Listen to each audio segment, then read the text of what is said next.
guys, and welcome back to the Black Spirituality Podcast. My name is Jordan Castillo, and today's guest is Rebecca. Can I say your last name? Is that okay?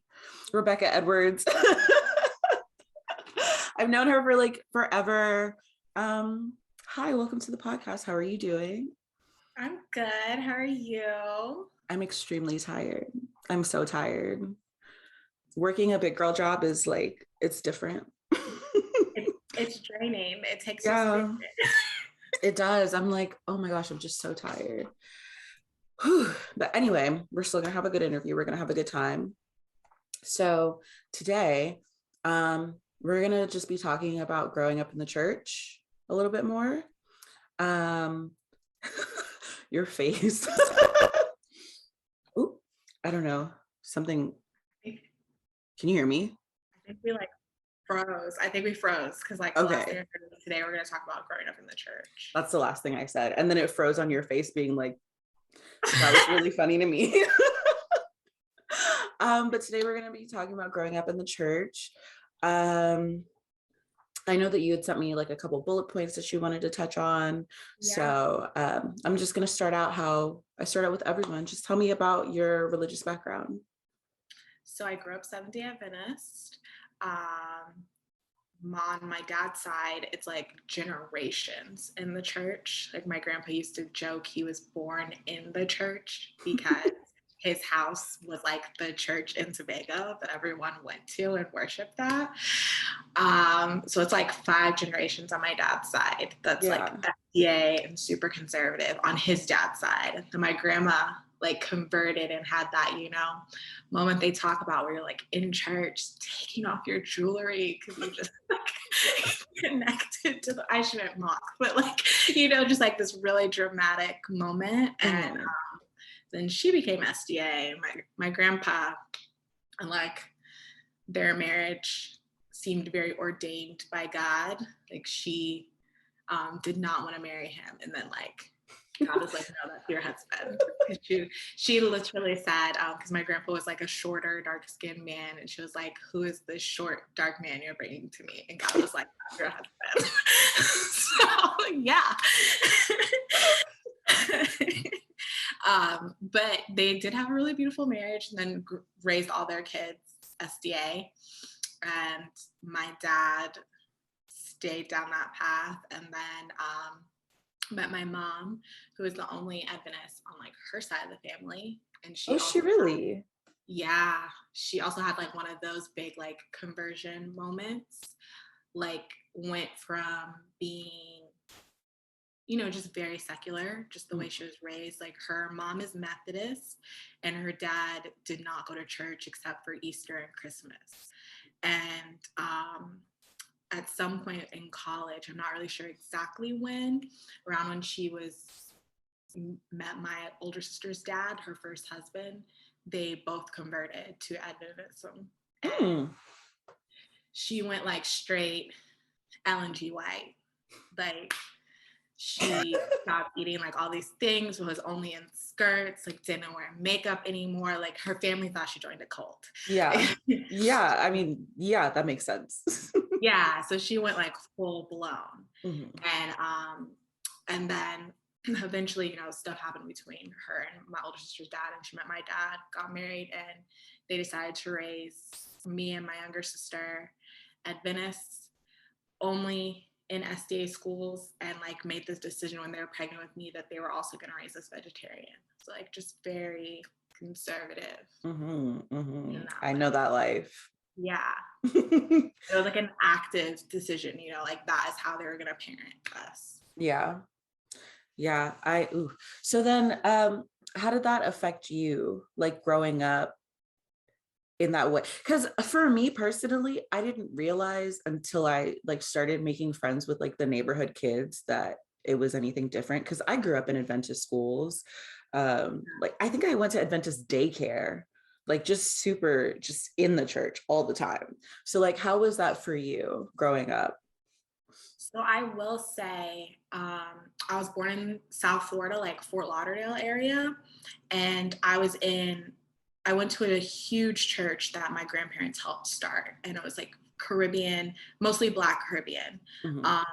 So I didn't know it was different because I'm going to SDA schools. Like most of my extracurriculars are through the church. I did have neighborhood friends, but it was just like, well, yeah, I just don't play outside on Saturday, but I'm also never home. Like I'm at Yeah. church all day. So it didn't feel like this thing that I was missing out on, you know? Mhm. Um, so the only things that felt like I was missing out was Halloween and Easter. So it felt very normal. But then when we moved to Central Florida, it was like culture shock because I was around all these Caucasians, and SDA is very different for them than Mhm. Black and even Black Caribbean. And Mhm. I was like, wait, you can do these things on the Sabbath? Like, this is allowed?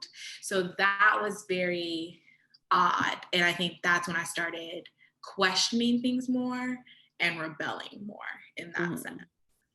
So, Well, rebelling in my parents' eyes. yeah, because yeah. Anyway, I'm just thinking about how Misha would come over, and my mom would be like, "What? Like, let me teach you how to get around them changing the Wi-Fi password." I'm like, "Mommy, you can't do that." So, like, definitely rebelling in your in your parents' eyes. I understand what you mean by that. No, as a like at Forest Lake Academy, as a teenager, the joke was, when is Rebecca not grounded? Because like I'd get in trouble for having acrylics. I'd get in trouble for going to a friend's house too much because it's like, what am I? My dad's like, you have a home. Like, Yeah. you know, you're overstaying, you're welcome. So then I'm grounded because I stayed somewhere too much. Like I was at someone's house too much. Even though Mhm. I live 45 minutes away at a school you're making me go to. So like I need to hang out with friends to have a social life, Mhm. you know, that type of bit. Or just grounded because we didn't practice the piano enough, or you know, just like all these little things where I joke like, yeah, I was in trouble a lot, but I wasn't out doing drugs. Like I wasn't out doing all these things. Yeah, yeah. Wait, I want to circle back though to you talking about Easter, because even though we didn't have like Easter Sunday, my mom would like make a big deal. Like I would get an Easter dress, we would have an Easter basket, like, and I was like, girl, we're not Baptist. Like, what are we doing? Like, and she's like, oh no, Jesus rose on this day, so we need to. So like, what did Easter look like for you? So, like I said, my Nana was Methodist, and we are the only grandkids on that side of the family. So I did get an Easter dress every year for a while, I think till I was like 11. And I loved them. They were so girly and poofy and pretty and like just my jam. Mhm. But it was not called an Easter dress. It was like, oh, Nana sent you like a spring dress, like a springtime dress. And I never got an Easter basket. And then one time my mom took us to her job for something, but she didn't realize it was an Easter egg hunt. So we like couldn't tell my dad we did it. You know, Yeah. so I didn't have Easter like that, and I just couldn't understand why as an Adventist we didn't celebrate any of the holidays that you got candy. Like it never made sense to me, You're right though. You're right. like in kid brain, you know. And then, so, oh my gosh. And then when I was like, so my introduction to Caucasians was a lot earlier than yours. Um, and I would be over at my friend's house. Oh my gosh, don't let it be a Friday that I'm over at my friend's house. I remember I was watching Supernatural with my friend, and my mom was like, hey, I'm on the way, what are you guys doing? I was like, oh, I wasn't dumb enough to tell her that I was watching Supernatural. She wasn't getting that out of me. But I was like, oh, we're just watching TV, like, you know, whatever. She was like, it's 5:31 on a Friday. What do you mean you're watching TV? I'm like, Ma, the sun isn't even. She was like, nope, be downstairs, be ready for me. And then I remember I had another friend, I was over at her house for, it wasn't for Halloween, but it happened to be on Halloween. And my mom just came and got me. And I was just like, okay, I know that this girl isn't possessed by the devil. Her family isn't possessed by the devil. She's dressing up and she's getting candy. Like, I'm just not understanding why we don't do that. I don't know. And I think my feelings were hurt for a little bit because I was just like, I'm missing out. It's not fair. Yeah, no, there's a lot of FOMO growing up in the Mhm. church. And earlier in my 20s, I was like more committed to the lifestyle I was raised in. But the idea was, if I have kids, I don't want it to be no, no, no. I want it to be like, yes, well, this is what we can do on Saturday, and let's do this. Like more yeses, like parent, like more that way. But I just feel like growing up, it was just, no, you can't do that. You can't do that. You can't do that.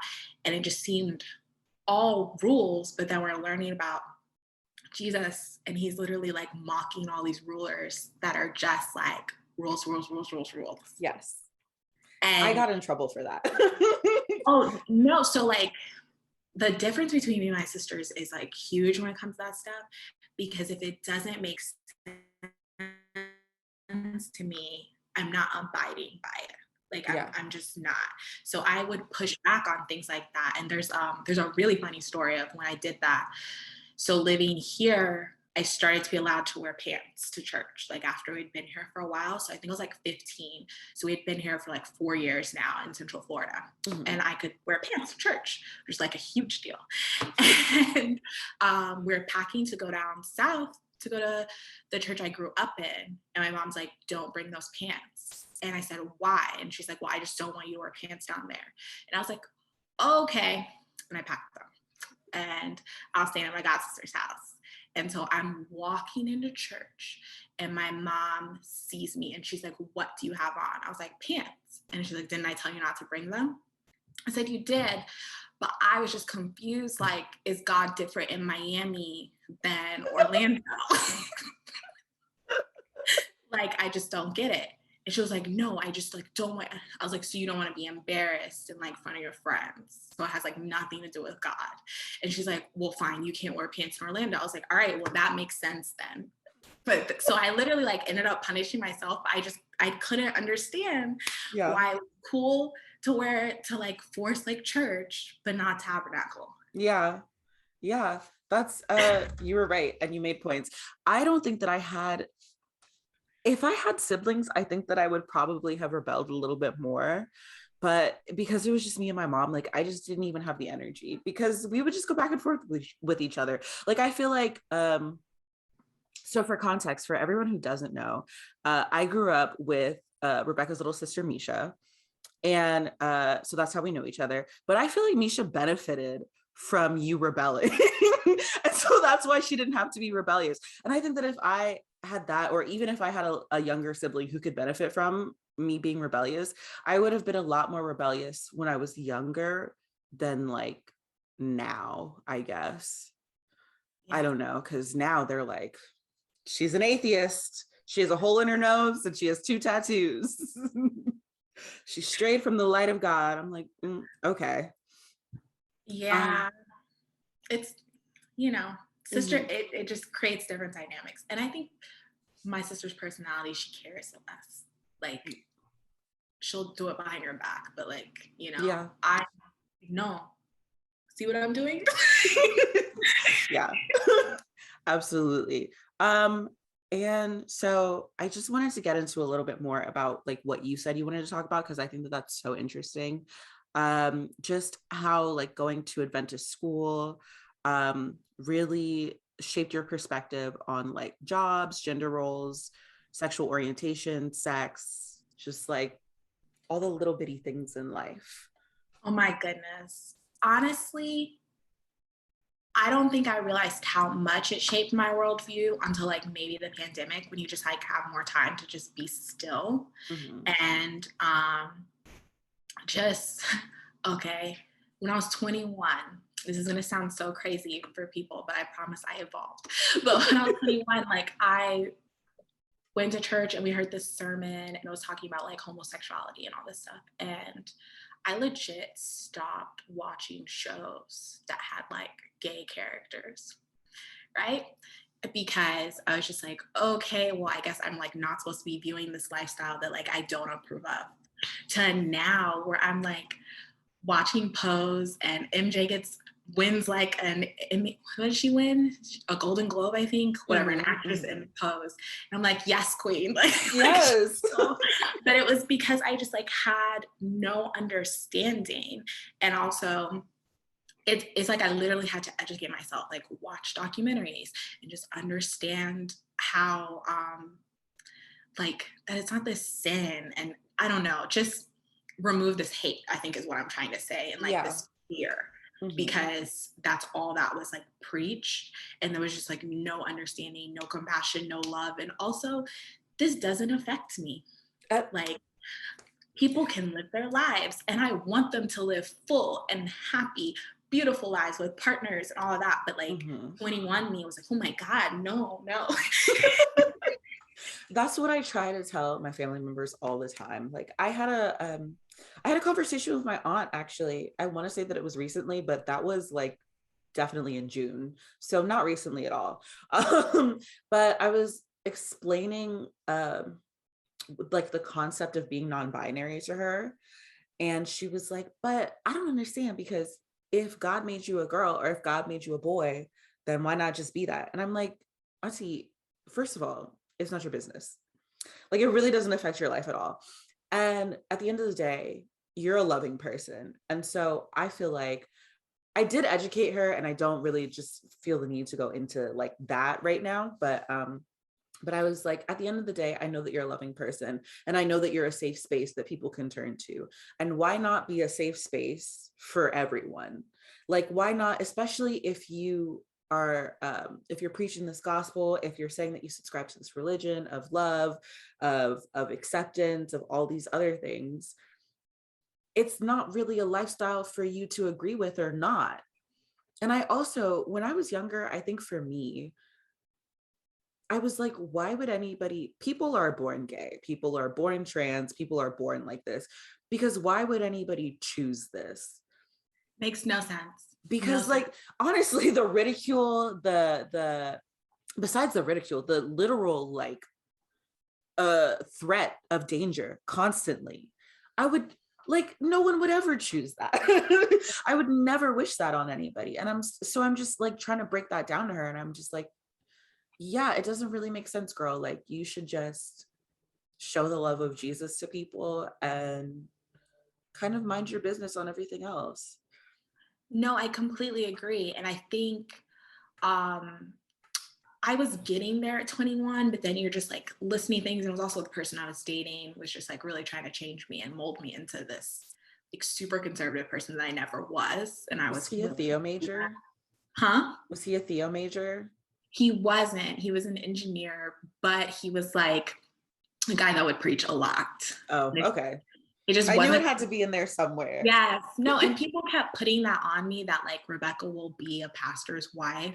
And I just don't know where they got that from. Like I've never presented that, I think. And I was just like believing it because he was a good guy, but I had to come to the understanding that he was like not good for me. Mm-hmm.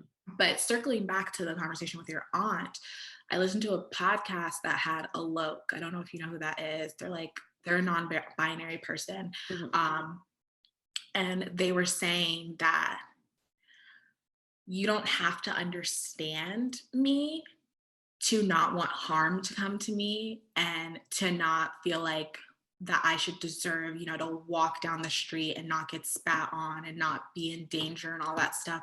And I completely agreed.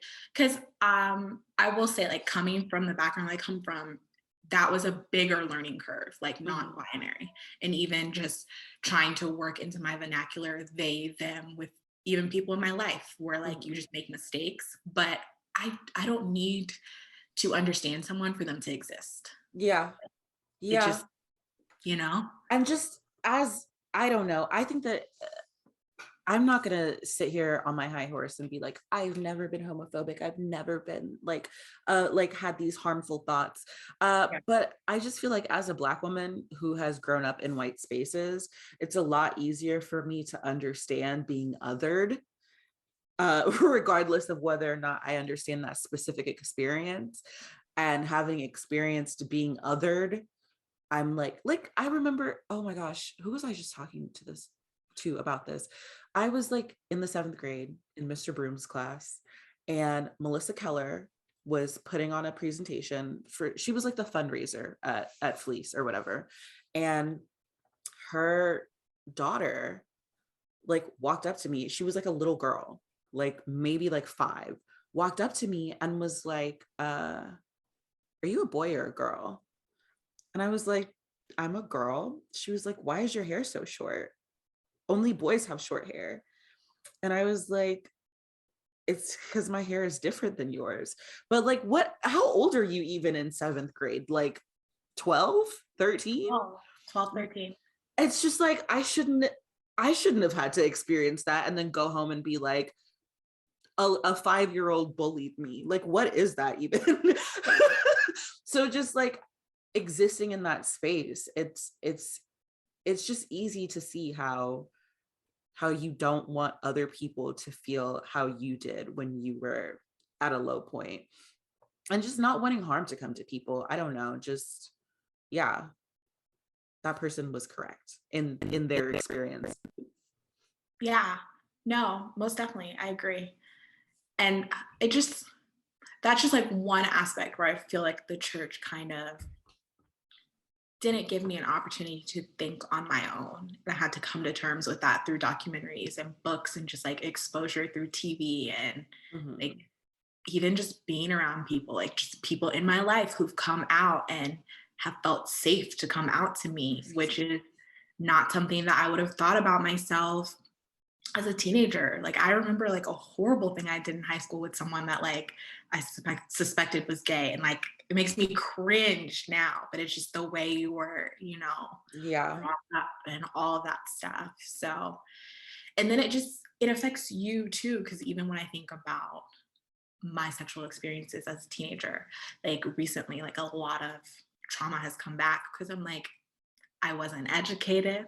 I had no idea like what continuing consent meant, because it was just no, like this isn't supposed to happen until Mm-hmm. you say I do. And Mm-hmm. even then, what is between like kissing and honestly, the only intercourse they talk about is like penetration. So Yeah. like, So you what's know, between that and then are you going to hell for engaging in those things? Like, even, oh my gosh, now you're giving me flashbacks. Because even like, I thought I was going to hell for like kissing my friends that weren't my boyfriend. I was like, I knew that we like didn't want to date each other, but I mean, you're like 17, you want to make out with somebody. I'm like, I'm going to hell for this. Like, I used to have my body count was like a list of the boys that I had kissed. And when I was like, okay, like I'm getting up there. It's like 3 boys. I don't really know. Like, this is a high body count. Like, I was stressed because just growing up in that environment, it's like, yeah, there's no room for gray areas, I guess. It's just very black and white. it's not even the gray part, it's the like conversation, because it just like didn't happen. And then when you call your parents out on it, or your guardians, or whoever's like raising you, there's no accountability. And they're like, what do you mean? Like, why do you need to know? Like, I remember at one point my parents thought I was having sex and I wasn't. But it was because they went through my phone. And so then I just got, I don't know, I think I got indignant because I was being like accused of something that I wasn't doing. Mm-hmm. And I said, we also like never talked about anything. And my dad literally said to me, like, if someone tells you to jump off a bridge, do I need to have like a conversation with you to tell you like that's not a smart and safe decision? I was like, what? How is this the same? Like, It's what? not. And it's not, but that's the I don't But know. that was like the mindset, Mm-hmm. And then being an older sister, I was like terrified that Misha would have all the same experiences as me. So I like gave her this huge sex talk before you guys started FLA, because I I was like, remember because she gave it to me. Like, no. almost everything that you would tell her about like high school and stuff, she would like summarize it and tell us and be like, well, Rebecca said this and Rebecca said that and this is how, and I'm like, yeah, absolutely. Oh my That's the God. law. That is hilarious. I never knew that. No, and she was sitting there like, this is the worst, like just so uncomfortable. And I didn't care because I couldn't put it into words then, but now I know what it was. Like I felt like I didn't have power over like Mhm. my body and yes and no. And I wanted her to have as much power and autonomy as she could, like Yeah. going into high school. And that was the only way I knew how to do it. Like, here's what to expect, Mhm. you know? Yeah, because it's important. I don't know if this was your experience, but uh for me, uh being like, I'm not gonna say that I'm dark skinned. I really like to act like I'm Lupita out here, but I'm just not that girl, unfortunately. But being just darker skinned at FLA, I felt like I didn't really have any autonomy over my body, over the relationships that I was engaging in. If someone wanted to date me or to talk to me or to kiss me in the backseat of their car, I'm like, well, no one else is checking for me. So like I just, okay, like whether I wanted to do it or not, it was the only, I don't know, it was the only little bit of attention that I got. And then because I didn't have those talks about like, okay, no, but you can say no, like you don't have to like someone just because they like you, or you don't have to do something with someone just because they want to do something with you. Um, yeah, I don't know. I'm probably gonna have to be in therapy for those experiences later on. Not to say that they were like uh traumatic or anything, but it's just like I just didn't know any better. And now as an adult, it's like a lot of stuff that I'm probably just gonna have to unlearn. Yeah, no, well, I've gone back. Like I've done quite a bit of therapy this year. And I wouldn't say I've had the same experience as you because I do exist in this world with like light skin privilege. And then my hair texture also is a privilege and all of that. Um, but also because of my body shape and how early I developed. I started being sexualized at 12 and just like no knowledge of anything and just attention. So I'm like, oh, I'm getting attention. It must be like a good thing. Like I have Mhm. vivid memories of visiting Jasmine at UF and her shouting my age to like men that are checking me out. Oh my You know, God. like I've just so I'm like so aware of when a man's eyes are on me, even now. And he's just like, chill, it's fine. And I just like get like really tense. Mhm. Um, so, you know, when I was a freshman, like seniors were hitting on me. And it was like this thing, and it like made me feel special and I felt cool, but like it was like this false sense of like power or Mhm. whatever or superiority. But also I'm like really reserved like as my personality like, until you really get to know me. Mhm. So it's just like they're putting all that on me, like, you know, like Yeah. I'm not out here like sticking my boobs out like yay look at me, but they're putting that on me. Mhm. So I didn't realize I could say no to that, like, Yeah. and I didn't realize like just when people were interested in me, I was like, okay, well, I have to like them as well. Like Mhm. I didn't understand my power, Yeah. honestly. And it just got me in situations that I think I was too young to be in, Mhm. you know? Mhm. Like, yeah, and that just stems from like the way I was parented and just even the school we go to and like why is health class senior year? Like, I had friends that lost their virginity freshman year. Yeah. Like, you know what I'm saying? Like, Mhm. why are we just addressing the abstinence conversation when we're seniors? I think it's changed now, but when I was there, it was when we were seniors. No, yeah. And it also, you're right. It was the abstinence conversation and then the baby project. Yeah. And it wasn't like, and then I remember at Fleece, at least, I think like in fifth grade when we learned about puberty, we also just saw pictures of STDs, like just like full-fledged like herpes, like and I'm like, do our parents know that you're showing us genital herpes? Like this is, you probably, but so it was like that in fifth grade. And then yeah, senior year, it was like, okay, don't have sex until you're married. And here's a baby. And I didn't personally know if any of my friends were having sex because honestly, I wasn't a safe space. It was very judgmental. Um, but yeah, I definitely know that people were in the back of bleachers doing whatever they were doing, and that was none of my business. Um, and then just even, oh my gosh, just even like So after that, going to Oakwood, I'm an adult now. I should know better. I should know these things that weren't taught to me. And so in that way, like I had a I had a similar experience where seniors were looking at me. And like technically I'm a legal adult, but also if you're 22, 23, checking for someone who just turned 18, you're a weirdo. You're a weirdo. I said it here first.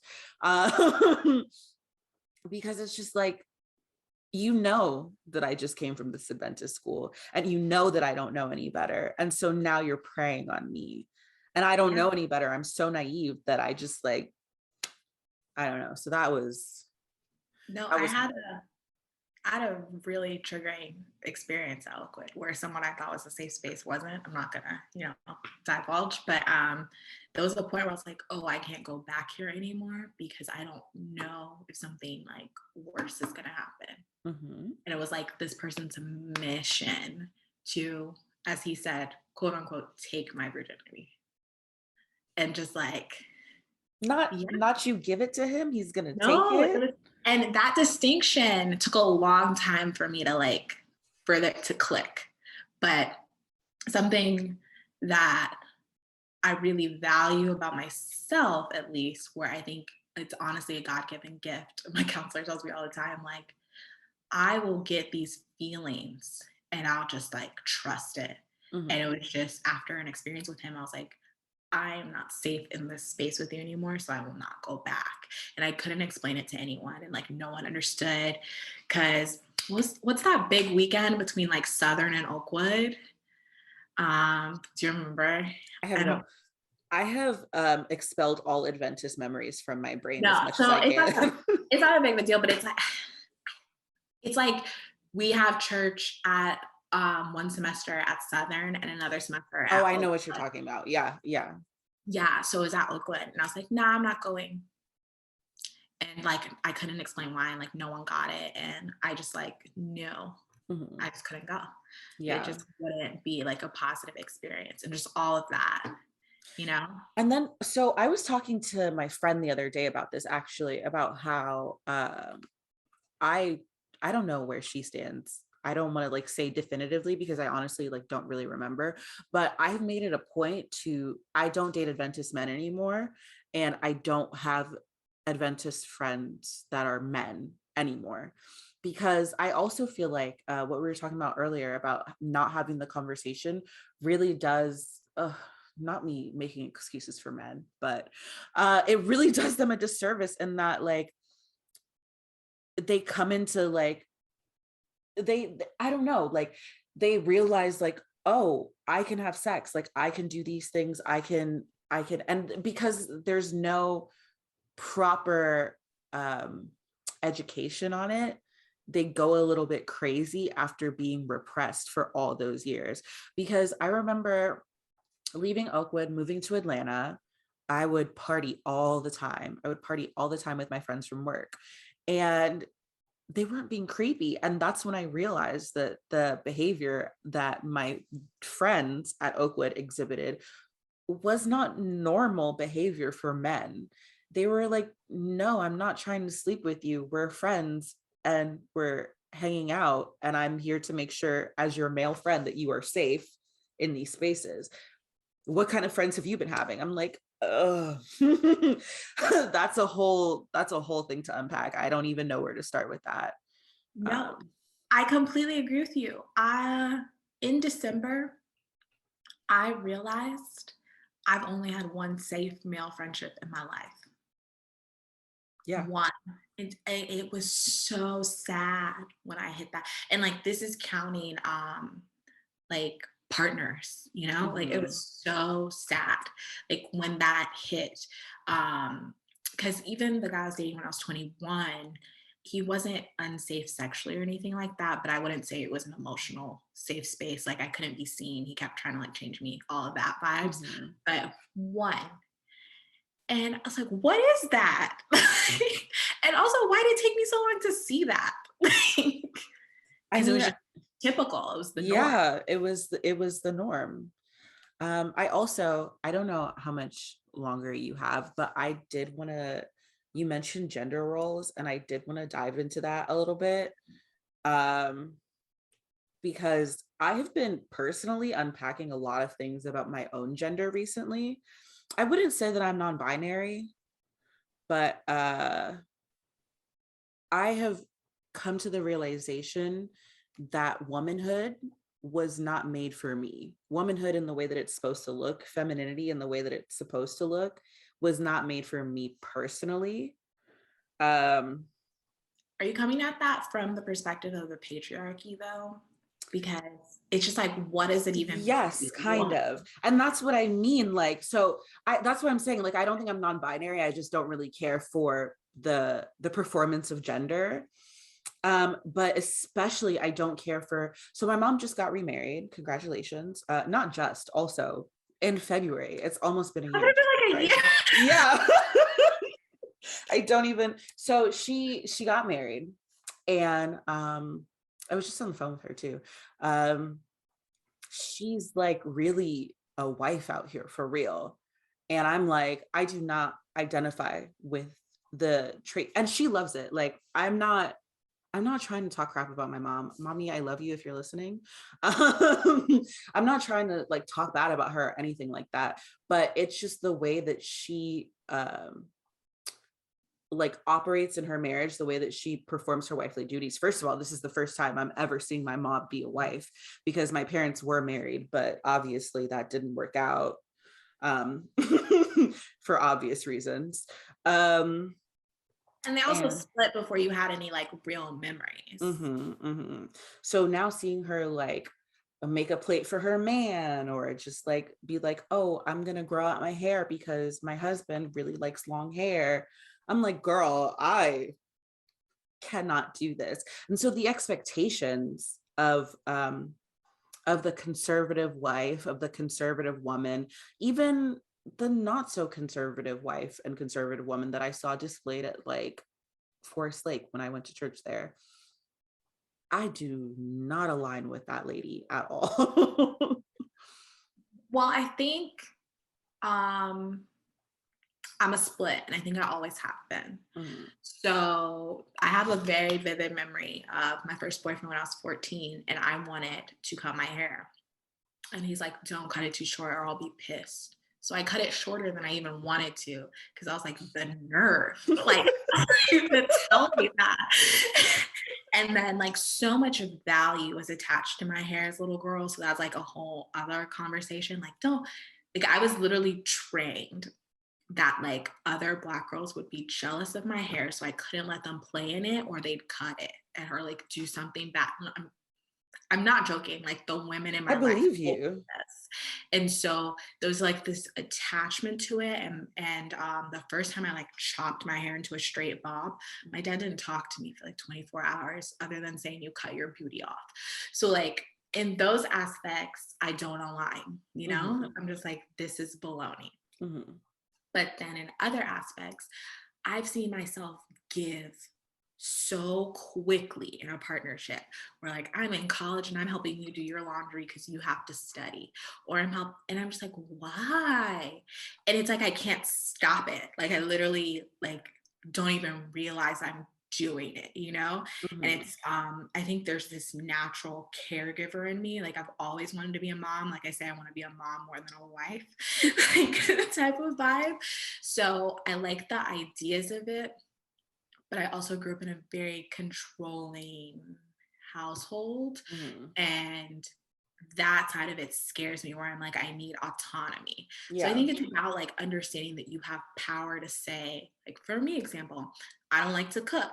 That should be very clear before you enter a partnership with me. I don't like to cook.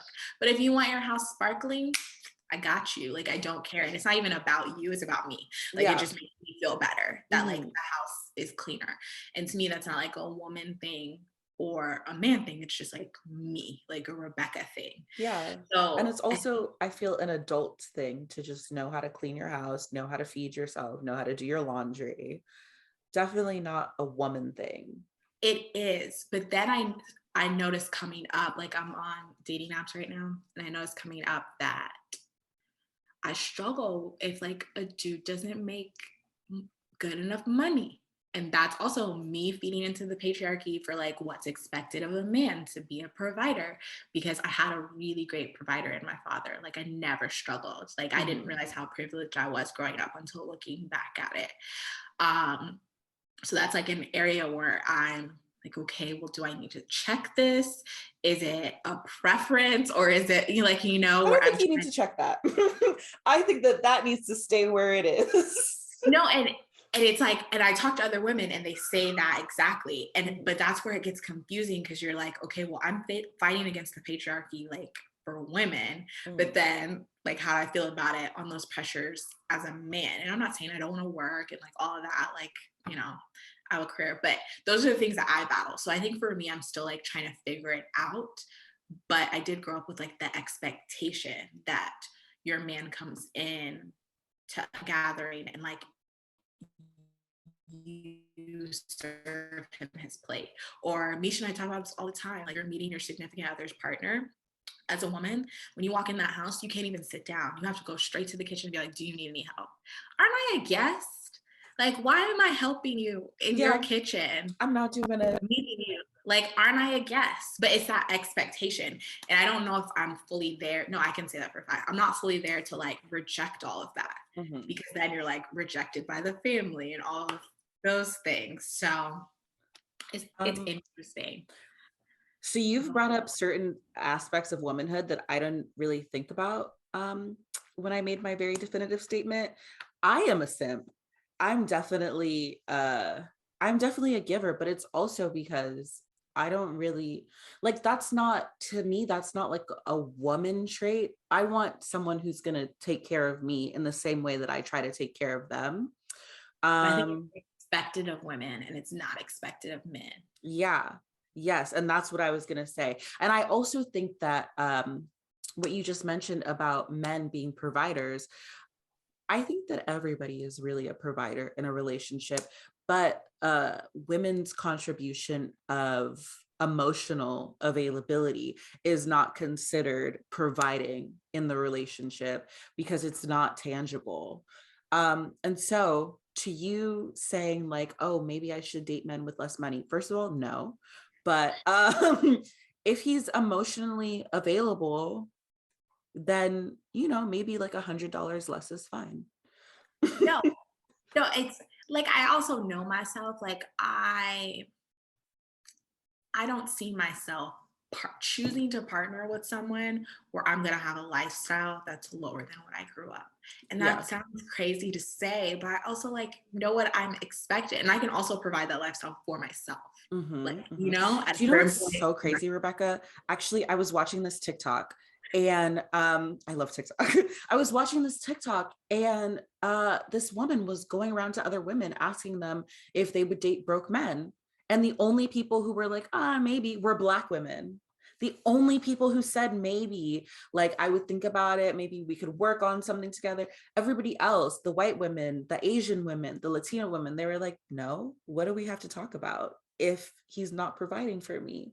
And so I also think that that's something that's ingrained in us as Black women, because Well, that made me sad. Black women are usually the providers in the household. At least in my household, like my mom was obviously like the provider, the one who did the day-to-day with me. And then if they aren't the sole provider in the household, Black women are more educated statistically, and it's just like a whole bunch of things where we have to step up and be in charge. And we see that even if not in our own homes, in the homes of our friends, in the homes of our family members. So I think that that's something that, No, it again, definitely it plays into it, because the big part that you're talking about is educationally. mhm, Like Black women are just super educated, like we have a lot of us have at least a bachelor's degree. mhm, And then you're matching with men that don't. So you're like, all right, well, do I want a Black man, or do I want like a partner that has all these degrees? And a lot of Black women choose, I want a Black man. yeah. So I'm going to And make not to that. say nobody's hating on Black men. No. Um, not to say that there are not Black men out here with degrees, but it's just, No, I mean, I grew up with the exception of the norm. Like my dad has multiple PhDs, you Yeah. know. So I'm definitely not making like a huge like broad stroke statement because I know like it can be out there. It's just for me like this internal battle of like the give and take in what I want. Mhm. Um, but yeah, Yeah. Um, let's see. I wanted to hit on one more thing career wise, which I thought was interesting. Okay. So, growing up in the Adventist church and going to all these SD schools, what careers did you think were afforded to you? Um, I didn't really think about it. It was always like, yeah, I'm gonna go to college, but I'm gonna go to Oakwood to find my husband. And like Interesting. that's what was, so it didn't really matter what my career was because at the end of the day I was going to be a mother and a wife. Interesting. Okay, so when I think about it, my mom's a little different. She's always wanted her daughters to at least have a bachelor's degree before they're a wife or a mother because of her own life experiences. Mhm. But when I think about going to SDA schools my whole life, I knew women could be teachers, doctors, nurses, and maybe a lawyer. Yeah. That's it. And I had no understanding that there were so many other careers. And I just feel like we do our kids such a disservice by trying to put them through this pipeline from whatever academy you go to then go to like Oakwood, Southern, Andrews, Walla Walla, whatever school, Mhm. and just have those options. Because when I look at the things I'm interested in now, it is still like I'm gonna be 30 this year.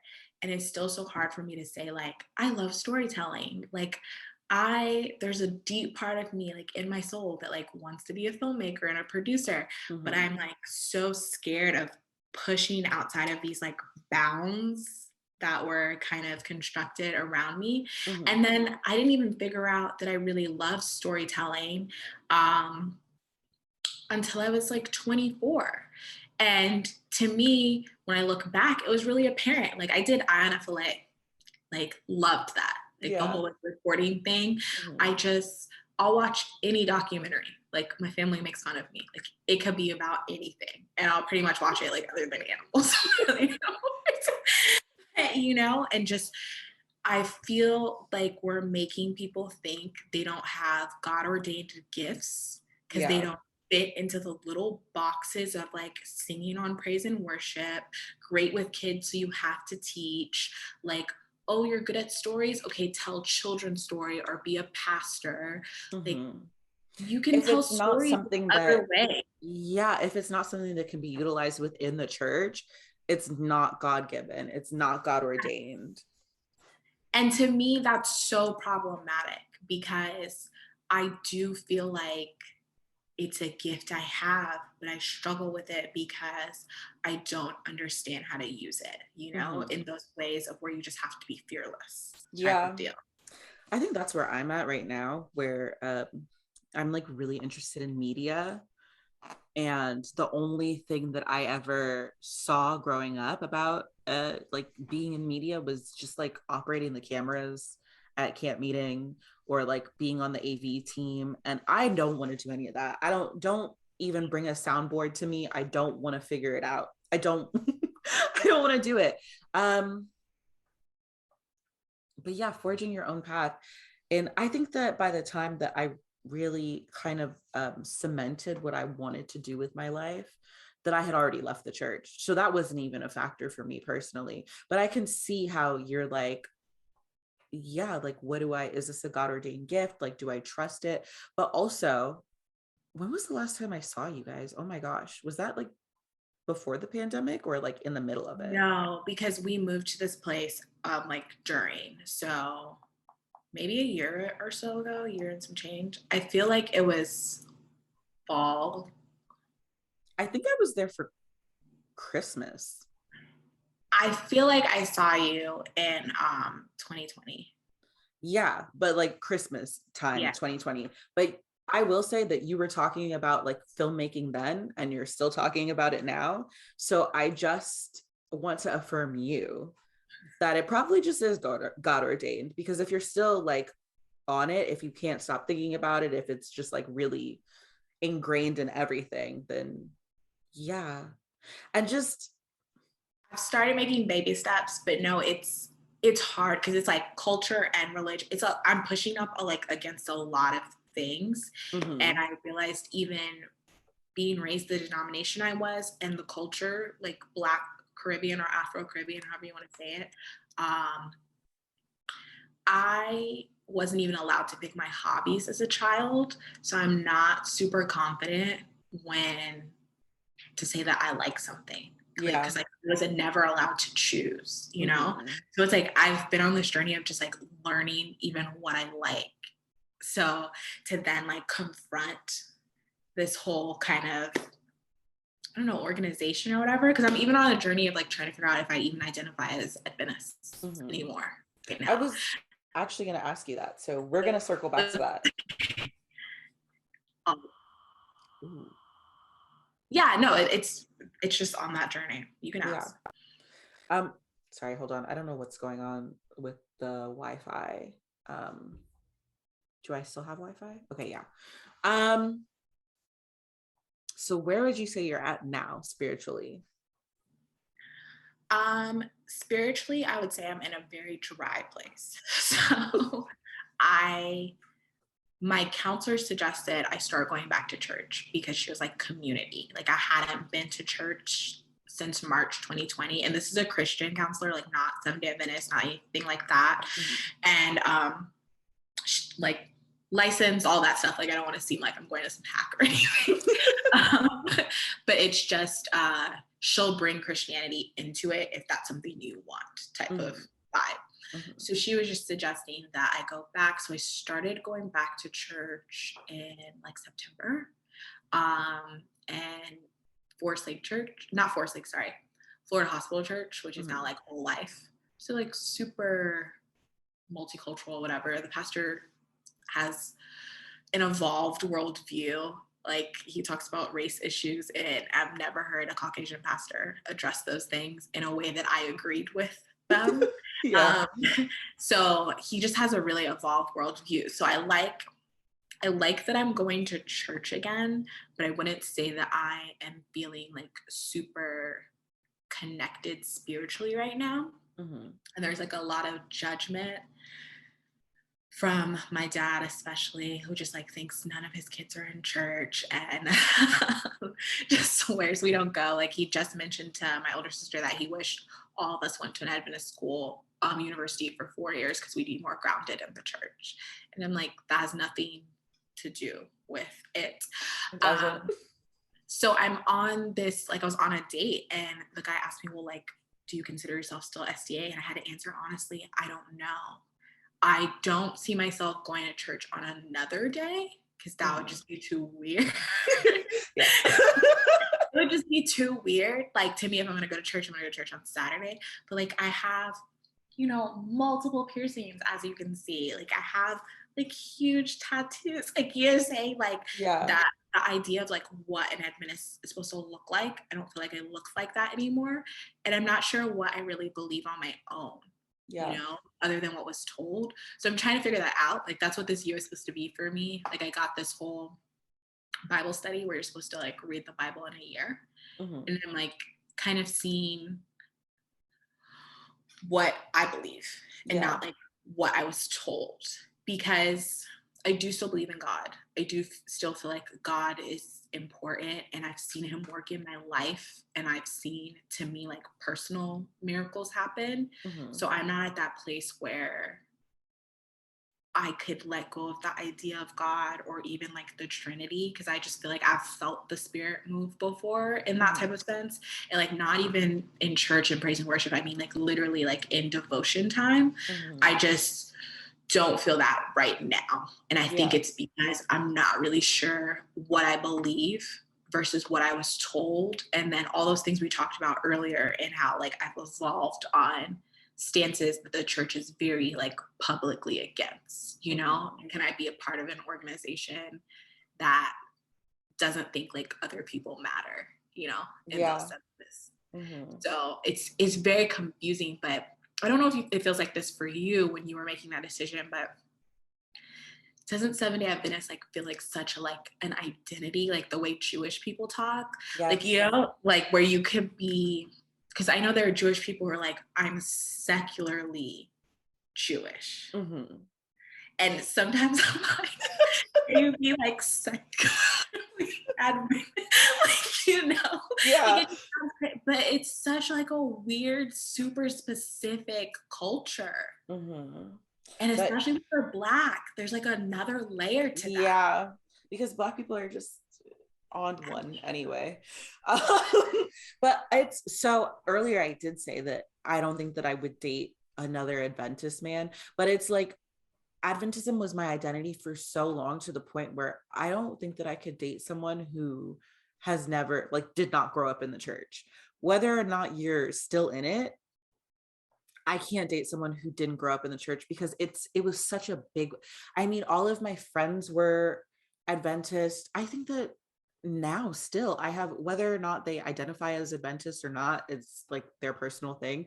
But even now, the people that I talk to the most grew up Adventist. Like it's just such a, I don't know if it's a shared bond or a shared trauma. Um, but it's just that shared experience where like I nobody think it's a else shared understands experience. it. Yeah. I think it's a shared experience because it can be negative and positive. I don't think it's all either. Hmm. Because I talk about it, like one of my really good friends. I'm like, well, if my parents hadn't made the decision for me to go to forced labor, like we wouldn't be in each other's lives. Yeah. And I've been close to this person for 15 years. It's crazy. And I just like value them so much. Hmm.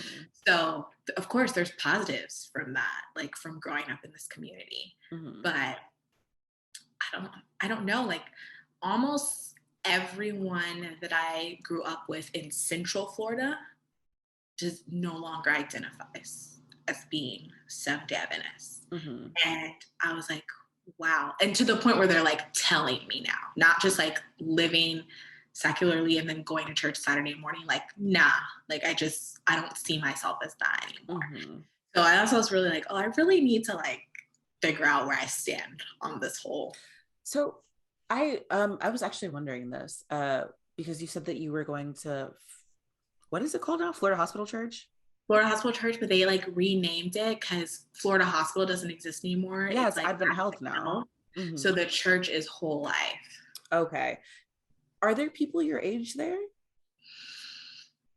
So we go to like first service. Misha and I go to first service. So we just started like going to like go to church. Hmm. Um, they actually have this like film project happening this year. So that was like, okay, I'm gonna get involved in that. And that's like one thing I can get involved in.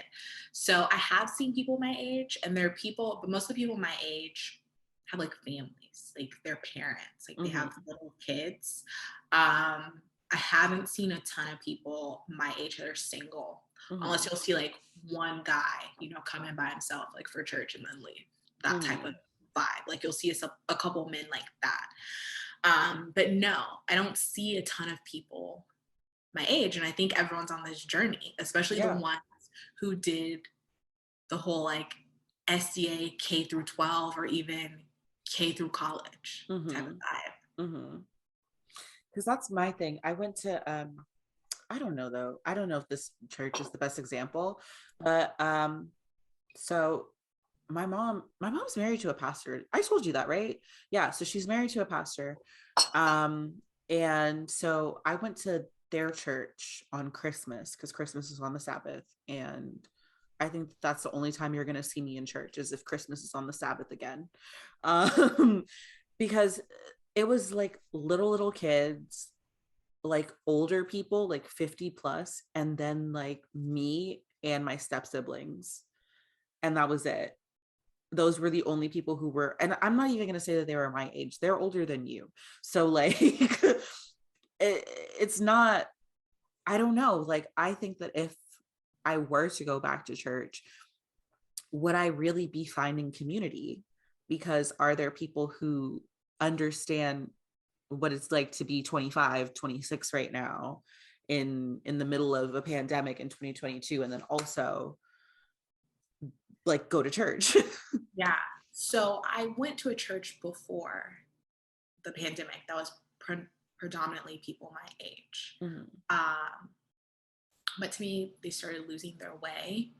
Like it was like the more people that came, the more they wanted to act like a typical church. mhm, And like the reason you were attracting people is because they weren't like in those boxes. mhm, Um, but any church that to me is younger, to me they act more like a non-denominational church than an Adventist church. mhm, And that's what works. I think it is.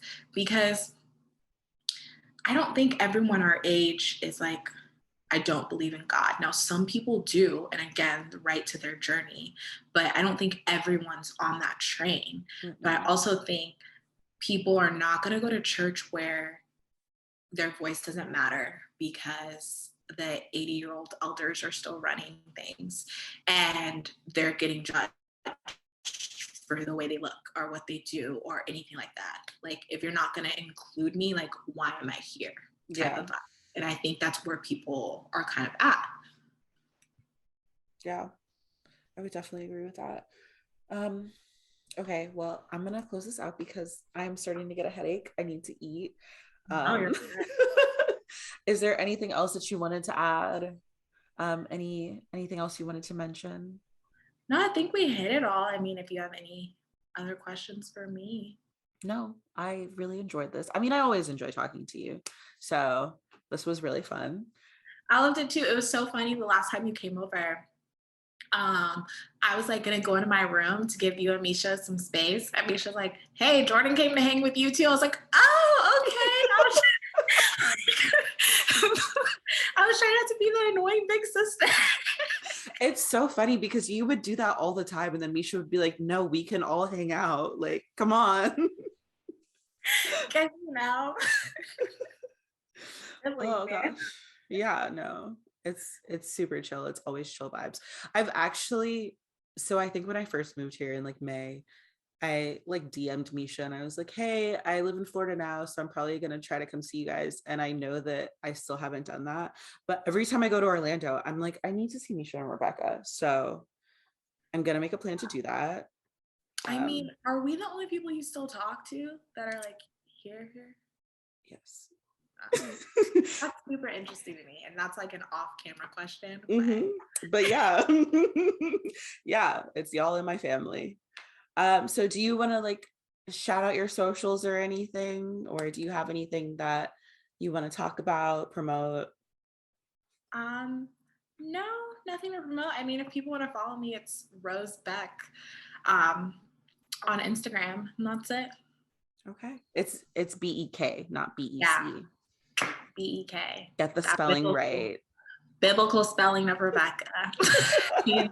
Again, told y'all, super Christian family. I'm done. All right. Well, thank you, Rebecca, for coming on the podcast. And I will see you guys in the next one. Bye. Thanks.